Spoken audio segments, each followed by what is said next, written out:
गुरु रविदास का जन्म काशी में माघ पूर्णिमा के दिन रविवार को संवत 1398 को हुआ था। उनके पिता का नाम संतोख दास तथा माता का नाम कलसा देवी था। उनकी पत्नी का नाम लोना देवी बताया जाता है। रैदास ने साधु संतों की संगति से पर्याप्त व्यवहारिक ज्ञान प्राप्त किया था।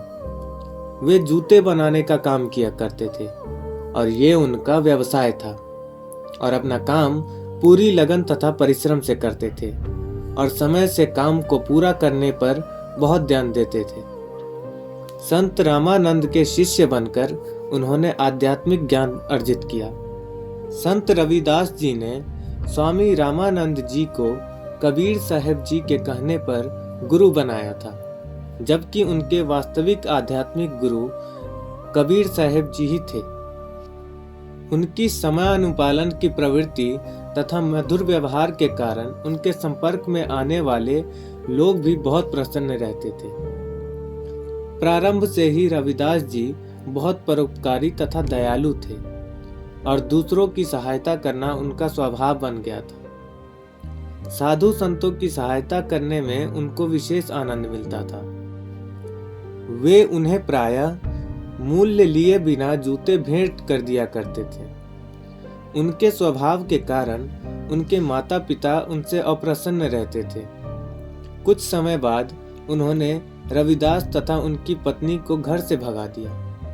रविदास पड़ोस में ही अपने लिए एक अलग इमारत बनाकर तत्परता से अपने व्यवसाय का काम करते थे और शेष समय ईश्वर भजन तथा साधु संतों के सत्संग में व्यतीत करते थे।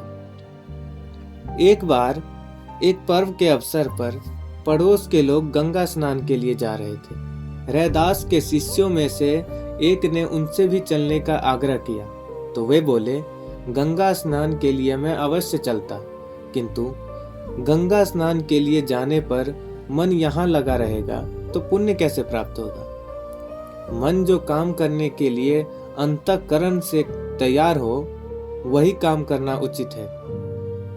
मन सही है तो इस कठौते के जल में ही गंगा स्नान का पुण्य प्राप्त हो सकता है। कहा जाता है कि इस प्रकार के व्यवहार के बाद से ही कहावत प्रचलित हो गई कि मन चंगा तो कठौती में गंगा।